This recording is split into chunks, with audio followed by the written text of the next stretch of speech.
আসসালামু আলাইকুম, কেমন আছেন সবাই? আশা করি অনেক ভালো আছেন। আজকে বানাবো বোরহানি।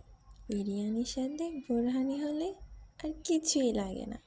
বিরিয়ানির রেসিপি তো দিলাম, সাথে দিয়ে দিচ্ছি বোরহানির রেসিপি। খুবই শর্টকাট, একদম কোনো ঝামেলা ছাড়াই। বাসায় যা আছে তা দিয়ে রেডি বোরহানি। এবার আর দেরি না করি, চলুন মূল রেসিপিতে চলে যাই। আমি এখানে এক মুঠো পুদিনা পাতা কুচি, এক মুঠো ধনে পাতা কুচি, 2টা কাঁচামরিচ, 1.5 চামচ সরিষা, আমার থেকে সাদা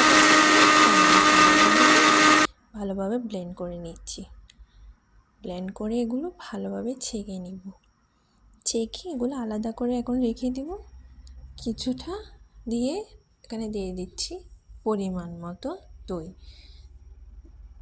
দিয়ে দিলাম 2 চামচ চিনি, স্বাদ অনুযায়ী। ভাজা জিরা গুঁড়া আধা চামচ ভাজা ধনিয়া গুঁড়া, অল্প একটু গোলমরিচের গুঁড়া, স্বাদ মতো লবণ দিয়ে পানি দিয়ে ব্লেন্ড করে রেডি হয়ে যায় আমাদের মজাদার বোরহানি। আপনারা চাইলে ট্রাই করতে পারেন।